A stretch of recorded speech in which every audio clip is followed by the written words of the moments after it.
What's going on, guys? This is Miyasen and welcome to OCG Metagame Breakdown number 3. This might very well be one of my favorite metagame breakdown reports from Akira because there's actually a lot of information for it.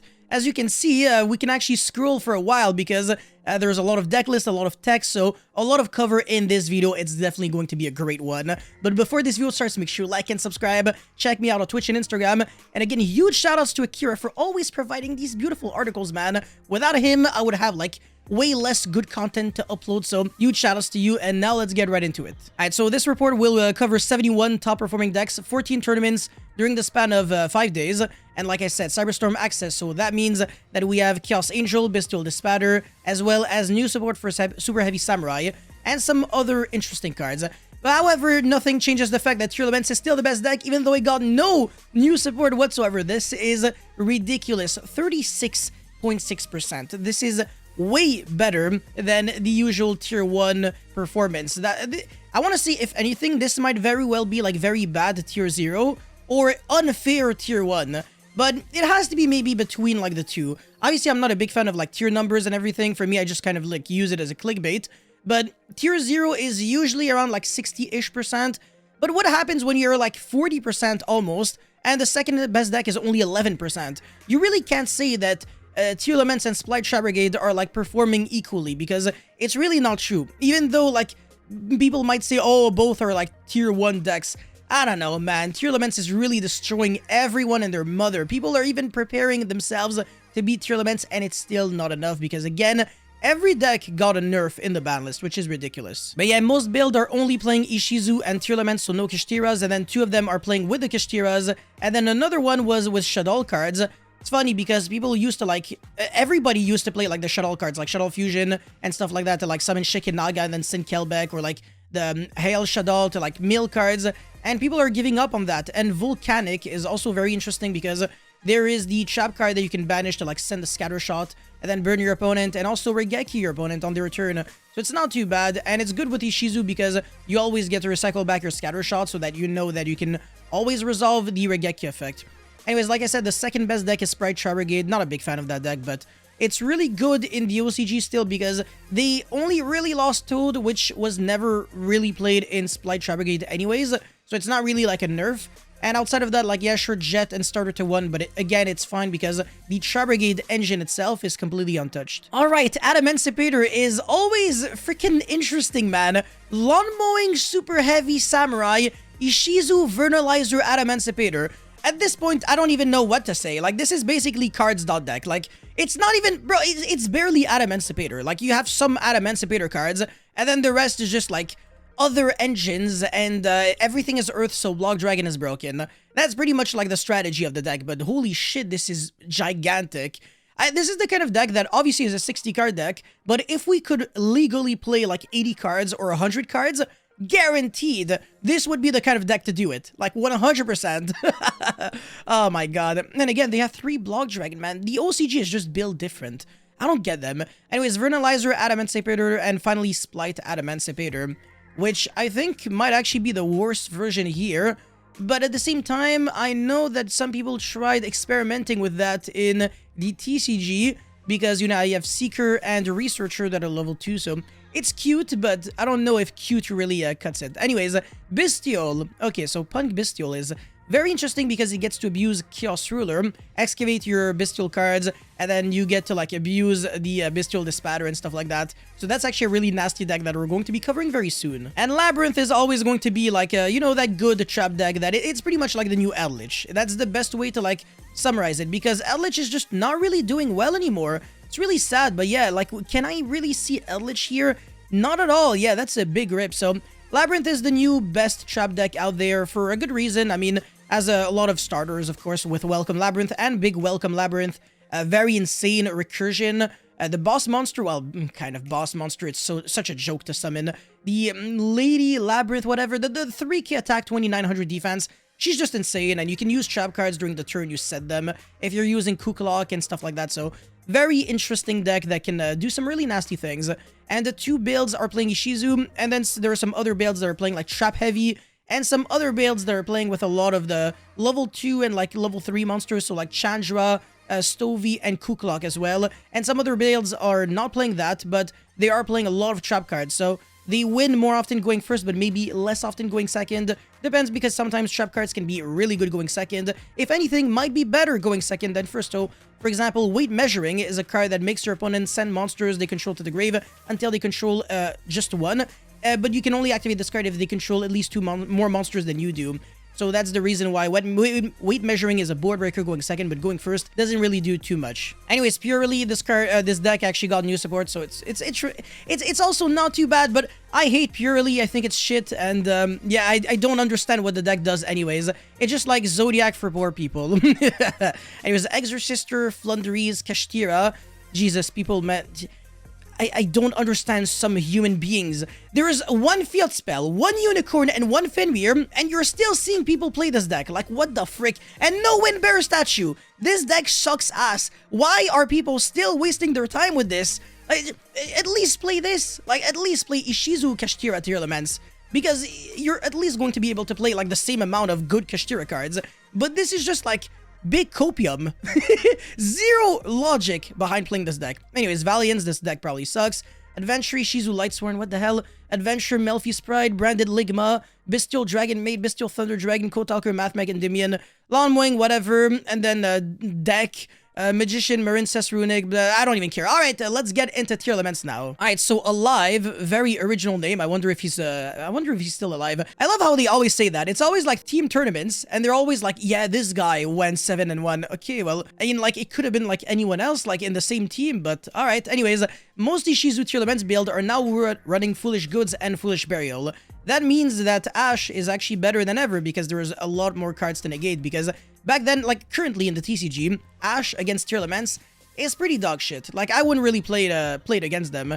However, in the OCG, it can actually be better, and Ash can also negate tier elements Meta Noise, although it is seeing a drop in the main deck because its graveyard effect is way less good than Sulik. It recycles back a monster from the grave, where Sulik searches a monster from the deck to the hand, and also it's a Book of Moon, whereas Sulik is a, you know, a negator. So it depends on what you prefer, but sometimes if you have like Kaleido Heart and Sulik, it might be just way better than having like Meta Noise and a random tier elements monster. So I definitely like just cutting this card if people are not really playing like Kashtira, because Kashtira really loses to Meta Noise, but not really loses too hard to Sulik. Alright, so the only Kashtira monster that is seeing play here is, well, I mean, Tier Elements Kashtira doesn't really count because it's also a Tier Elements monster, but yeah, the one Fenrir and then the one Field Spell, so pretty good.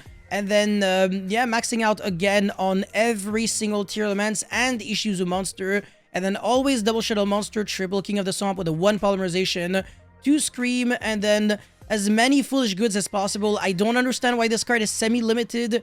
In the TCG, nobody even plays this card, and even when people play it, they never play 3 because it's a hard once per turn, so it can be very cloggy.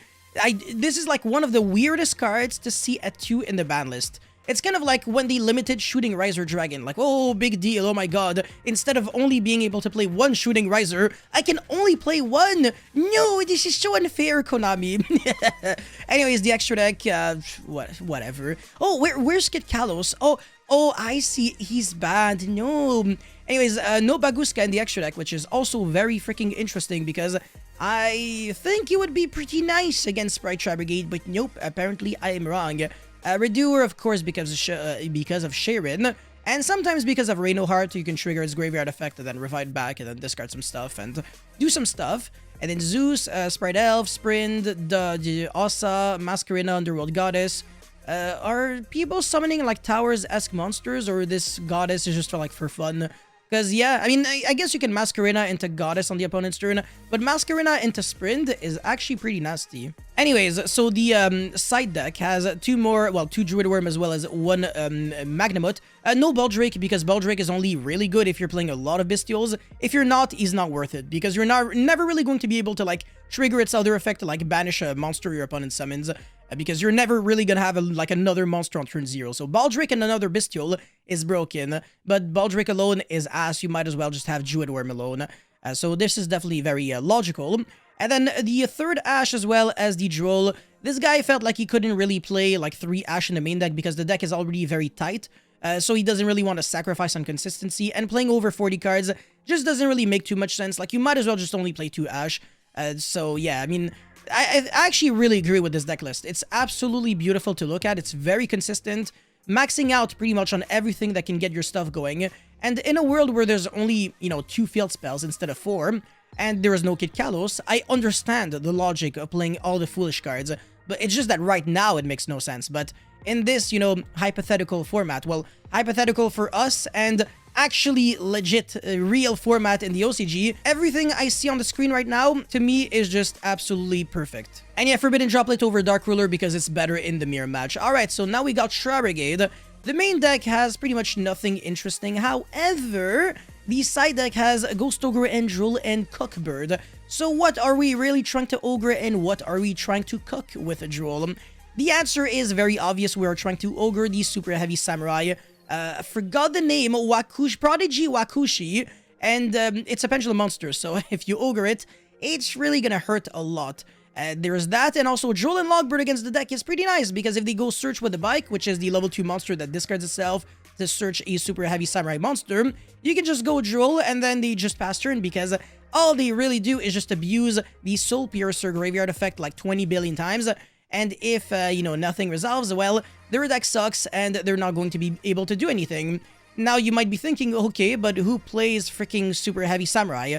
Well, there is obviously Super Heavy Samurai that plays Super Heavy Samurai, but there is also this deck right there, Adamancipator and Akira, actually put in a lot of effort to explain the combo, even though this is a combo that I've actually shown on my Super Heavy Samurai combo video, so yeah, 1-card combo basically allows you to do like so much. Like, it's Pendulum Scales, and then you summon a Negate very early on, and you still do some other things. So this deck list is extremely interesting. So yeah, 3 Prodigy Wakushi, this is the 1-card starter, and then the Big Benki or whatever. This is not really a card that you're trying to draw. You're trying to skill it with the Prodigy Wakushi, so that's the reason why it's a 1-of. And then Soul Piercer, when it is sent from the field to the graveyard, you get to search your deck for any Super Heavy Samurai monster. It's absolutely ridiculous. And then the Bike is the card that I just explained, so it's kind of like, try to think of like Thunder Dragon, as in you discard it to search monsters, but instead of just searching like itself, you search a Super Heavy Samurai monster, so it's really nice.